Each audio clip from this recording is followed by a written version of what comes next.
Trouxe essa palavra de manhã e eu senti de trazer essa palavra hoje à noite. Quem é o seu pastor? Qual é a sua igreja? Para onde estamos indo? O que cremos? Vou te falar o que o Senhor falou comigo e é nessa pauta e nessa agenda que a gente vai se mover. Cremos que a igreja foi chamada para ocupar lugares de grandeza, de autoridade, de governo.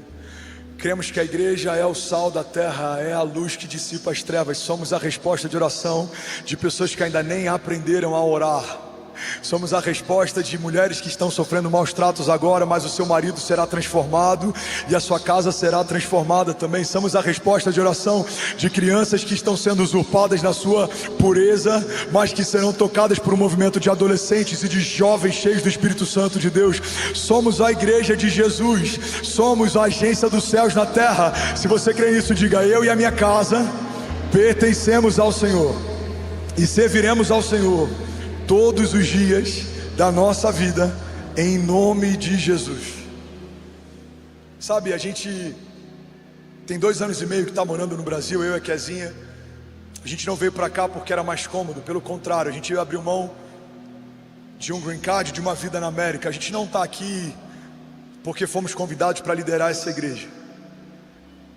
90% dos colegas de ministério que eu tenho não abririam mão da vida que a gente tinha para vir para o Brasil como a gente veio, mas a gente veio por uma palavra, viemos por obediência. Não teve uma estratégia, não tinha um estudo, até porque, vamos ser sinceros, tem 20 anos que muitas igrejas sérias e muitos pastores ungidos têm tido muita dificuldade de construir ministério em Alphaville. Esse lugar, se a gente for olhar de forma fria, parece uma Babilônia moderna. Tanta gente tentando se vender através de um lifestyle fake, tanta gente tentando fingir que é o que não é, tanta gente tentando se posicionar para ter espaço, conseguir acesso.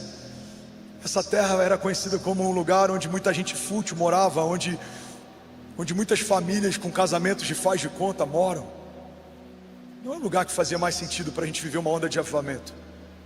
Mas Deus falou sobre um lugar, Deus mostrou uma terra, Deus mostrou um povo, Deus mostrou um movimento. Quando a gente veio há 2 anos e meio atrás, assumimos uma igreja que tinha um auditório com 1000 metros quadrados. Não era esse auditório com 20 mil. Tinha pouco mais de 500 membros. Em janeiro do ano que a gente veio para cá, não eram 25 mil. Mas por que a gente veio? Porque amamos a vontade de Deus. Eu prefiro estar com Ele vivendo tudo novo de novo, do que deixá-lo partir e ficar com aquilo que eu construí até aqui. Alguém está comigo? Diga amém. E Deus tem acrescentado, Deus tem dado visões, Deus tem dado alcance, visibilidade, audiência. Deus tem dado recursos. Eu queria abrir isso para você, porque é importante você saber quem é o seu pastor. Seu pastor, hoje, graças a Deus, tem uma vida confortável, mas não foi sempre assim. O Benício, que estava correndo ainda há pouco, ele vai fazer 5 anos. Mas quando ele estava na barriga da Kezinha, a gente estava plantando igreja em Miami. E naquele período a gente passou momentos muito difíceis. A gente foi despejado e foi morar de favor na casa de ovelhas da igreja. A gente cansou de ter contas de luz cortadas e pedir ajuda e dinheiro emprestado para conseguir suprir as contas no final do mês. Eu alugava carro para pintores para conseguir compor renda. Foi muito difícil, mas ninguém me viu falar em nenhum púlpito da igreja que eu fui despejado ou que a gente precisava de ajuda. Eu nunca usei do púlpito para dar indireta ou para receber presentes ou auxílio, nunca. O meu pastor não soube do despejo, a minha igreja não soube do despejo, a denominação não soube do despejo, porque eu entendi que era um processo que Deus permitiu que a gente passasse. E uma coisa que eu aprendi na jornada é que não me envergonha ter que pegar minha família, botar tudo em caixas e morar de favor. Mas também não me envergonha quando o Senhor abre as comportas dos céus e libera sobre nós favor financeiro para viver o que a gente nunca viveu até aqui. Alguém está comigo? Diga amém. Verdade é que quem não participa da tua semeadura com lágrimas não tem autoridade para julgar a tua colheita. Você está comigo?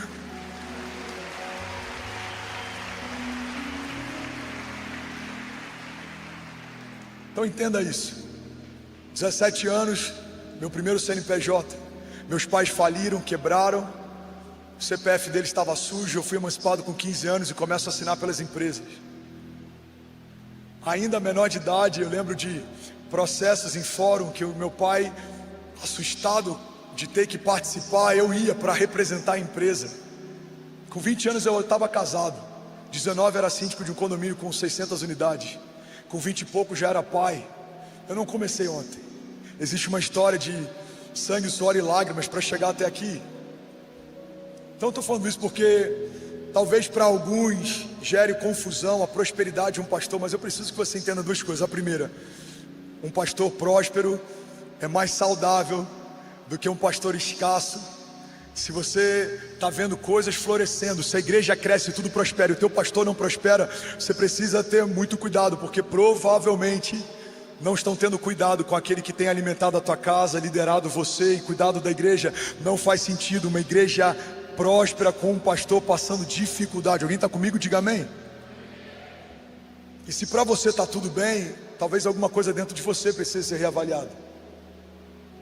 Agora, por que o teu pastor tem prosperado? Eu ganho bem, eu recebo uma prebenda da igreja, mas a maior parte da minha renda vem de fora. Eu faço palestras no Brasil, eu faço parte de empreendimentos imobiliários, eu tenho mentorias para empresários e homens de governo, e tudo isso tem abençoado a minha casa. Então hoje eu como bem, moro bem, me visto bem, mas eu quero falar diante de Jesus com muito temor no púlpito da igreja. Se o Senhor permitir que eu venha a quebrar financeiramente por algum motivo, você vai me ver pregando na semana seguinte com a mesma paixão que você me viu pregando aqui todas as semanas. Porque um despejo não roubou a minha alegria de pregar salvação. Estar bem não vai roubar a minha alegria e humildade em pregar salvação. Se o Senhor me trouxer de novo para esse lugar de falta, eu não vou perder o meu coração e perder a alegria de pregar salvação, porque eu não posso tratar o meu Deus de acordo com a minha circunstância. Ele não é bom no meu dia bom e Ele não é mau no meu dia mau. Deus é bom em todo o tempo. Quando eu fui internado com endocardite bacteriana aguda, Deus era bom. Quando a minha esposa teve bipolaridade na gestação da Cessi, Deus era bom.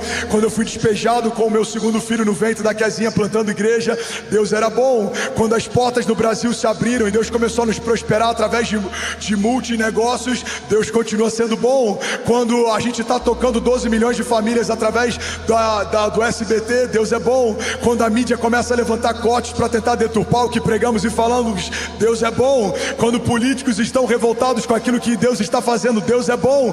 Mesmo que algo venha me atingir ou me paralisar de alguma forma, Deus continua sendo bom, porque sofre o obreiro, mas não sofre a obra.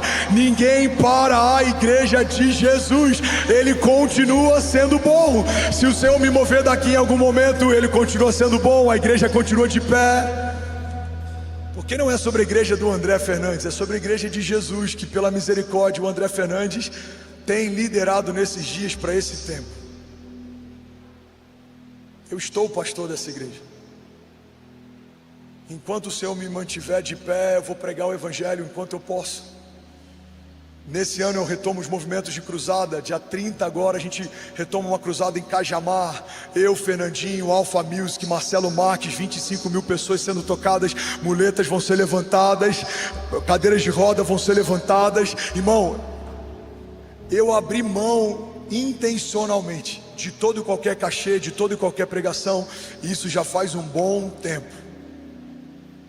Desde 2022 eu faço cruzadas no Brasil. Nunca recebi cachê para fazer nenhuma delas. Por que eu estou falando isso? Porque os meus negócios, pela misericórdia, eu creio que vão me prosperar mais. Mas eu quero que você entenda que o teu pastor está prosperando não porque ele está usurpando. Pelo contrário, você vai ver o teu pastor esse ano tirando do papel pela misericórdia. Deus abriu muitas portas. Nesse ano você vai me ver em alguns lugares. A gente vai fazer algumas ações. A gente vai incomodar ainda mais o inferno. Irmão, se prepara para ver a igreja tocando presídios, tocando moradores de rua, invadindo o sertão brasileiro.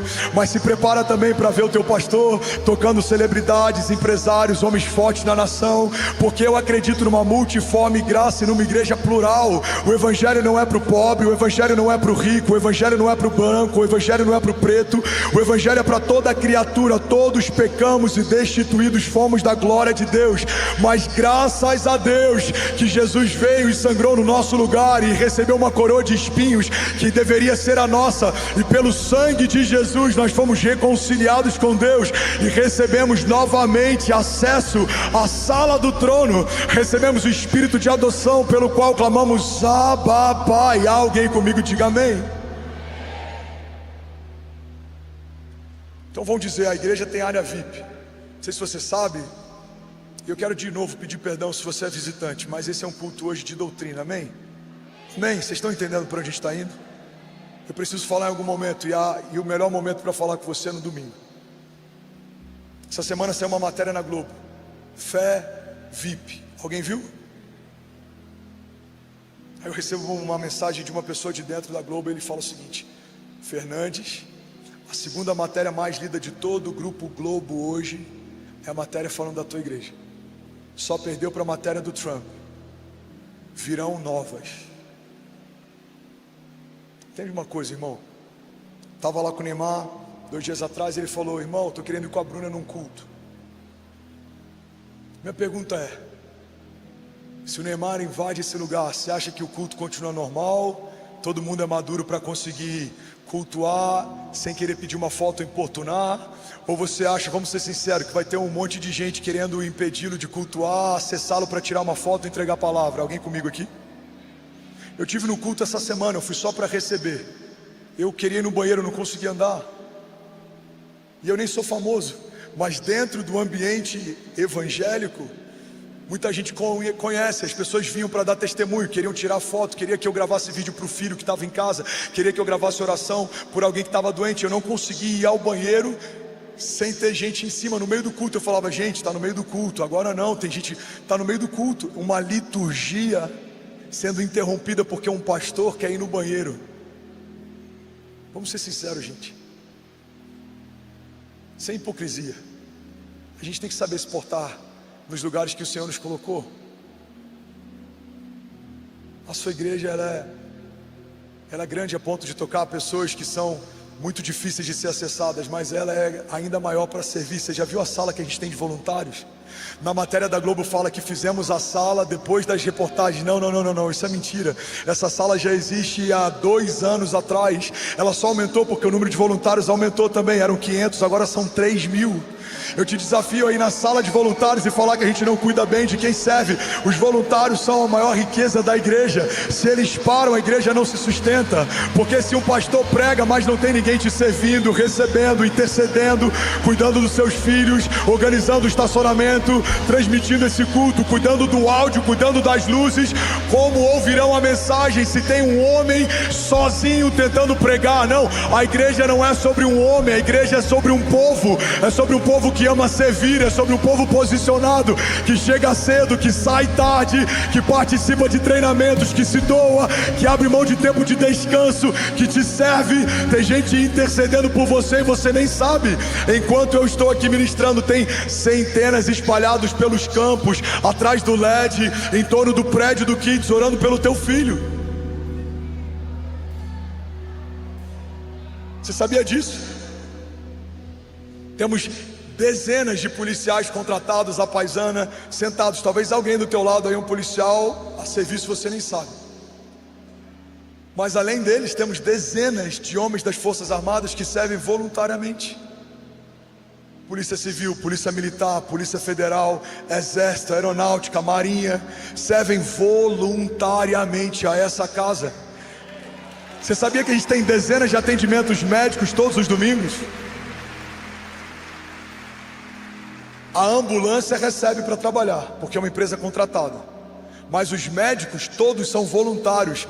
Eles são membros como você é, mas eles decidiram sair desse lugar de só receber, e eles também estão derramando. Você sabia que já teve voluntário aqui que teve infarto e foi salvo porque a gente teve uma equipe médica que conseguiu usar desfibrilador e levá-lo a tempo de chegar e receber socorro médico no hospital? Irmão, onde eu quero chegar? Eu quero chegar num ponto sensível.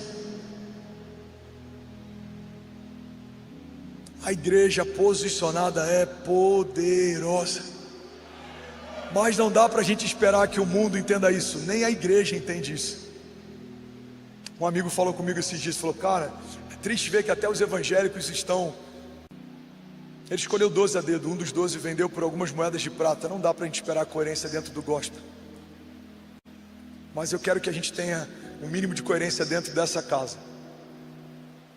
E eu quero que você entenda: existe um líder forte te liderando, e esse líder crê em prosperidade bíblica, porque pobreza não expressa o caráter de Deus.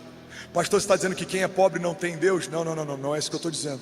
Eu estou dizendo que exaltar a pobreza não é algo que nos santifica. Pelo contrário, nos céus não há falta. Um dos nomes pelos quais o nosso Deus é chamado é Jeová Jireh, o Deus da provisão. A gente crê em coisas grandes. Eu creio em igrejas que tocam estádios.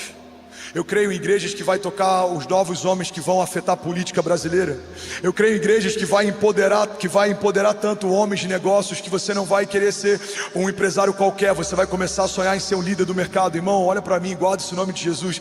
Eu creio que em algum momento podemos ter na lista da Forbes a maior intensidade de cristãos entre os homens mais ricos da nação. Por quê, pastor? Porque se o nosso Deus é o dono do ouro e da prata, se nós servimos a princípios, se a palavra de Deus diz que Ele abrirá aos fiéis as comportas dos céus e derramará bênçãos sem medidas, se a palavra de Deus diz que aquele que semeia muito, muito colherá, se a palavra de Deus diz que o generoso prosperará, eu preciso entender que isso é um recurso que está disponível. Você pode até não querer, mas não dá para você questionar que não é real, bíblico, está disponível. Você está comigo? Diga amém.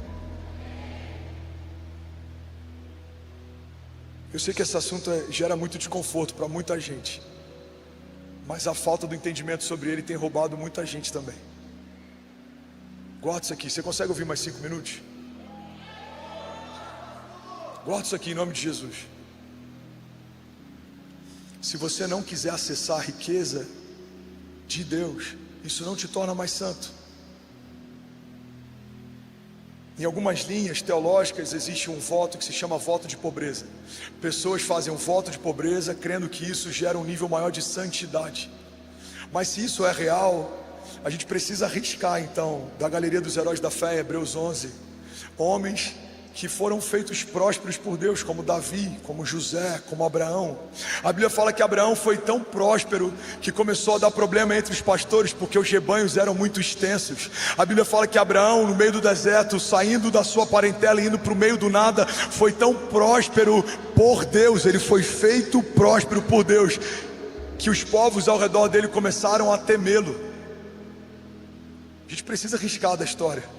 A história de Davi, que era um pastor de ovelhas e foi colocado como rei sobre Israel. A gente precisa arriscar a história de José, que foi feito escravo pelos irmãos, mas em algum momento assume o governo. E a não ser quando o faraó está sentado no seu trono, não há ninguém que tenha mais autoridade em todo o Egito do que José. Nenhuma mão se levantava e nenhum pé se movia sem que houvesse uma ordem dele. Igreja de Jesus, entenda algo. Você precisa ter sonhos grandes. Você foi chamado para sonhar grande. Se você, e eu vou usar uma analogia dentro do que eu vivo como liderança. Se você acha que um ginásio é a tua medida, glória a Deus por isso, porque não é um estádio que vai aferir o nível da tua liderança, não é sobre isso. Mas se Deus te chamou para um estádio e você se acovardou num ginásio, não é porque você é mais santo, talvez seja só porque você é medroso. Tem muita gente que está aqui, Deus te chamou para um lugar alto, mas você prefere um lugar de conforto. Irmão, eu vim aqui para ativar homens, eu vim aqui para sacudir pessoas que querem viver a plenitude das promessas de Deus. E isso tem um preço, o preço é viver processos, é você estar em meio a levantes, é você viver desgaste, é você muitas vezes estar sendo pressionado, mas se você permanecer no lugar que o Senhor te plantou, você vai viver aquilo que o Senhor te prometeu. Existe uma medida de Deus reservada para aqueles que creem. A palavra de Deus nos garante que aqueles a quem Ele ama, Ele dá enquanto dormem. A Bíblia fala que Deus dá àqueles a quem Ele ama enquanto dormem. Irmão, você tem noção que o Deus que nós servimos nos abençoa enquanto a gente dorme? A Bíblia diz: nenhum ouvido ouviu e nunca se viu um Deus como o nosso, que trabalha para aqueles que nele confiam.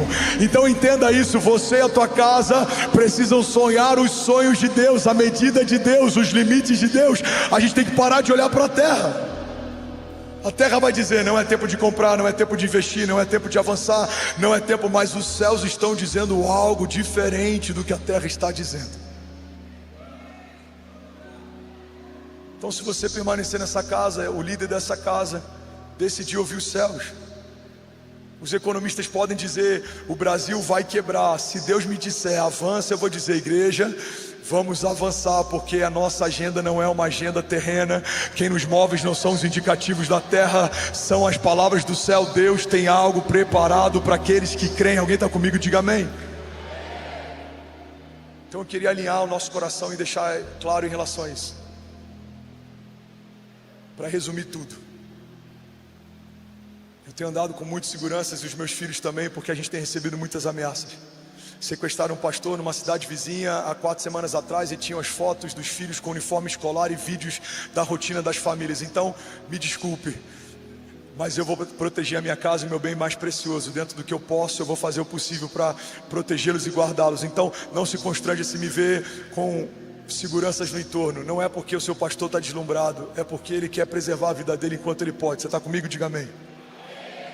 Pastor, você não tem ido lá no lounge, eu não tenho ido por uma indicação da força de segurança, que eu tenho me recusado a usar colete. Eu não quero usar colete, mas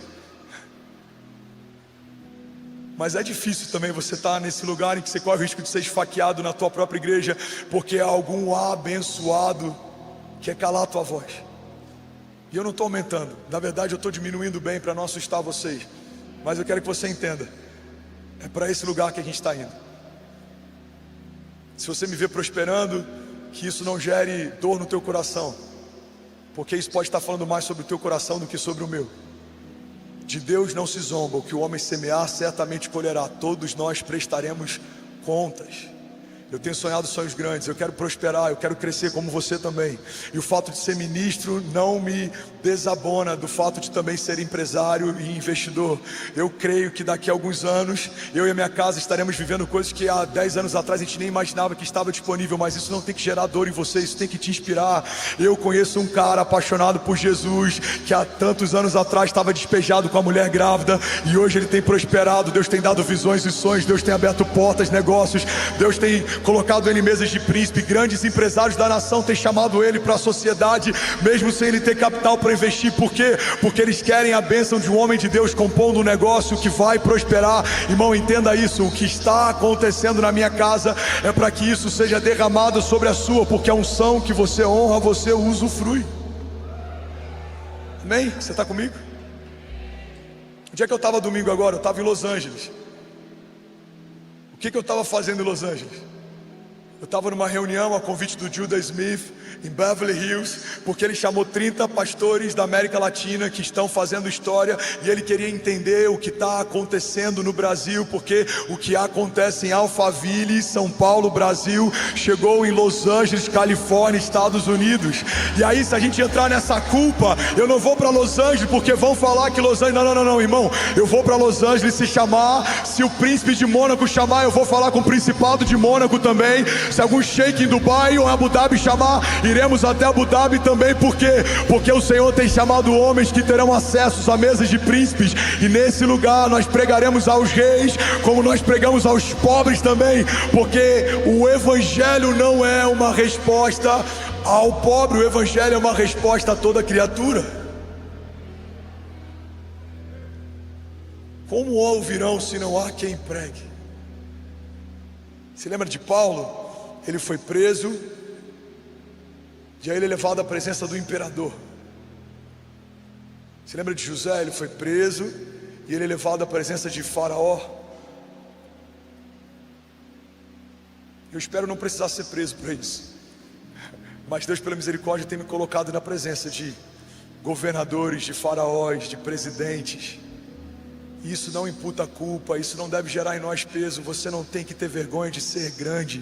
Fala para quem está do seu lado: se você permanecer em Deus, Ele te tornará grande, e isso não é motivo de vergonha. A gente chegou num ponto, irmão, que eu me vi quase me justificando por que a gente fez um auditório que cabe 20 mil pessoas. Em que momento da história nós estamos que precisa ser justificado uma igreja que está tocando mais famílias do que tocava um ano atrás? Em que momento da história nós estamos? Todas as semanas vem comitivas de pastores de outros países também. Hoje a gente tinha algumas comitivas, 20 pessoas, pegam um avião, vem de outros estados, vem de outras nações. A gente está vendo todos os domingos esse movimento, famílias chegando com malas ali no lounge. Por quê? Porque existe algo acontecendo nesse lugar e as pessoas querem se esperar, e querem beber, e querem receber, e querem participar. Agora, a gente é uma igreja perfeita? Não, não há igreja perfeita. Nós somos uma igreja madura? Não, tem 2 anos e meio que estamos debaixo desse movimento. Estamos nos esforçando para entregar o melhor que a gente pode dentro daquilo que a gente pode. Agora, a parte que falta nessa igreja, se Deus te permitiu ver, provavelmente Ele está te chamando para suprir. Eu acho que falta cuidado nessa igreja. Seja bem-vindo ao Ministério de Cuidado. Vai ser incrível ter você ajudando a gente nessa missão. Eu acho que está faltando visita aos presídios nessa igreja. Seja bem-vindo ao Ministério de Visitação. Vai ser incrível ter você com a gente nessa missão. Eu acho que está faltando investimento no kit dessa igreja. Seja bem-vindo ao core, ao board de investidores da igreja. Vai ser incrível poder ver o teu recurso sendo semeado para suprir essa necessidade nessa missão. Está muito calor nessa igreja. Seja bem-vindo ao corpo de investidores dessa casa. Vai ser maravilhoso ver a tua semente sendo lançada numa terra fértil para poder suprir essa missão. Aquilo que você percebe é um convite do Senhor para que você supra, porque Deus não nos chamou para ficarmos apontando os problemas. Deus nos chamou para sermos parte da solução. Você não foi chamado para apontar o problema de ninguém, você foi chamado para ser parte da solução. Deus está chamando famílias para se posicionarem. Alguém comigo aqui, diga amém. E se você é uma dessas famílias, eu quero te convidar a ficar de pé. Eu quero orar com você. Se o louvor pudesse posicionar, só para parecer que está um pouco mais leve do que na verdade está.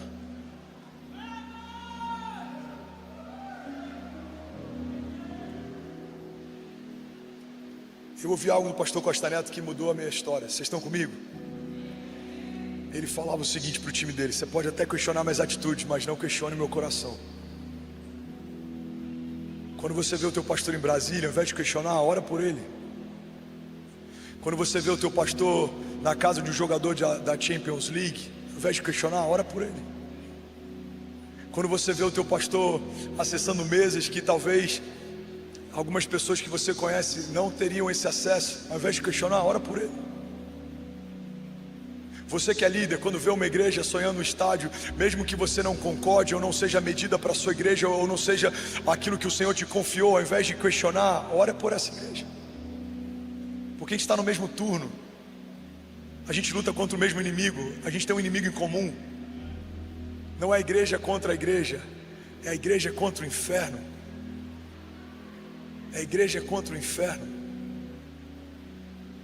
A gente começou a reunir pessoas da área de educação, saúde, gestão pública, segurança. E a gente vai começar aqui na igreja. A gente já colocou nos grupos de WhatsApp. Eu vou marcar uma reunião por esses dias. A palavra que Deus me deu, a visão que Deus me deu é que a gente vai começar um curso preparatório gratuito. A gente vai pegar pessoas que querem ocupar alguns lugares e a gente como igreja vai patrocinar. Por quê? Porque não adianta a gente ficar falando que a política está corrompida se a gente não está colocando ninguém lá. A gente precisa levantar os próximos reitores de universidades federais. Irmão, a Universidade Federal está um caos. É uma doutrinação woke, vegana, feminista e seja lá mais o que for. A gente não está enviando os nossos filhos lá para serem doutrinados sobre nenhum tipo de militância. A gente está lá para que aqueles que estão indo para graduação de física aprendam física, os que estão indo para a graduação de história aprendam história, os que estão indo para a graduação de economia aprendam economia.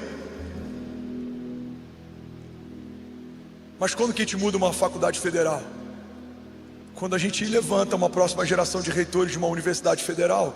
Como que a gente muda o judiciário? Quando a gente levanta uma nova turma de pessoas capazes de acessar lugares no judiciário. Como que a gente muda a cultura? Como que a gente muda a educação? Como que a gente muda o empresariado? Como que a gente muda o terceiro setor? Quando a gente levanta pessoas. E a igreja precisa ocupar esse lugar. Você viu como é que está a criminalidade no Brasil? Como que a gente muda isso? Quando a gente começa a abençoar os policiais, as forças armadas, quando a gente começa a profetizar nos presídios. Essa semana eu tenho uma reunião e eu vou começar a entrar nos presídios e profetizar sobre aquelas pessoas. Por quê? Porque se elas tiverem um encontro com Deus, é uma pessoa a menos militando contra as nossas famílias. É alguém que teve um encontro, foi redimido, foi restaurado, precisa de misericórdia como eu e você precisamos também. Então, ao invés de a gente ficar só apontando e reclamando do nosso sofá, não mudaremos a história. Precisamos como igreja nos posicionar, profetizar, investir, interceder, clamar, jejuar, orar, apoiar. A tua boca não vai ser usada para falar de problema, a tua boca vai ser usada para profetizar um futuro desejável. João 15 diz: se vocês estiverem em mim e as minhas palavras estiverem em vocês, me pedirão o que quiserem e lhes será concedido. Você está comigo? Eu quero te convidar a fechar os seus olhos, curvar a tua cabeça. O instrumental vai liderar a gente. Você que é batizado com o Espírito Santo, eu queria te pedir a abrir a tua boca e liberar o teu som. Que a gente vai por alguns minutos profetizar sobre o Brasil. Você que é empresário, você vai profetizar sobre a tua empresa. Você que é pai, você vai profetizar sobre os teus filhos. Eu não vou educar os seus filhos, você vai. Eu não vou prestar conta pelos seus filhos, você vai. Eu não vou liderar a tua empresa, você vai. Eu não vou dizer sim pelo teu chamado, você vai. Eu estou aqui só para te dizer que no que depender de mim, eu vou dar vida para criar bem os meus filhos, para liderar bem a minha casa, para governar bem as minhas empresas e para cumprir plenamente o chamado que o Senhor me fez. E eu quero te convidar para vir para esse lugar também. Nenhum de nós é perfeito, começando pelo seu pastor, mas o temor do Senhor é o que nos manterá de pé. Enquanto nós estivermos temendo e tremendo na presença dEle, estaremos seguros. Podem vir os ventos fortes, o mar pode estar revolto, podem se levantar gigantes, podem fazer o que for, nenhuma obra de feitiçaria contra você prosperará, nenhuma palavra maldita liberada contra você em juízo se cumprirá. Não há nada liberado contra você que tenha mais poder do que o sangue de Jesus que te reveste, do alto da tua cabeça à planta dos seus pés. O sangue de Jesus renovando você, avivando você. Receba vida sobre o teu corpo, receba saúde sobre os seus ossos, receba bom ânimo, receba óleo fresco, receba unção de alegria. Ei, você que é empresário, visionário, é tempo de voltar a sonhar sonhos grandes, sonhos impossíveis. É tempo de voltar para aquele lugar em que você orava e clamava e Deus agia. Você se humilhava na presença dEle e Ele agia.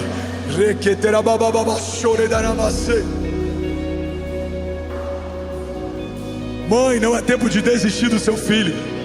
Mulher, não é tempo de desistir da sua casa. Marido, não é tempo de desistir do teu casamento.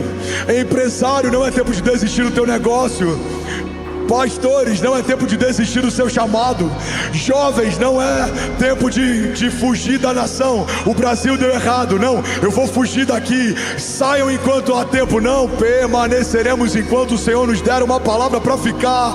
E prosperaremos nesse lugar. Esse lugar é bendito, essa nação é abençoada. Do Senhor são os céus e a terra. Essa terra é do Senhor. O Senhor Jesus tem governo e domínio sobre esse lugar.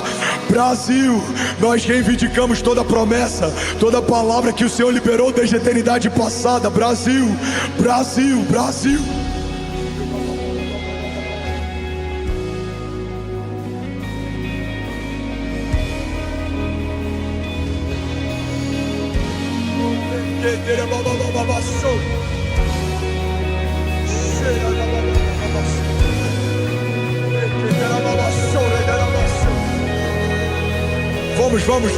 Vamos. Onde estão os avivalistas? Onde estão os intercessores?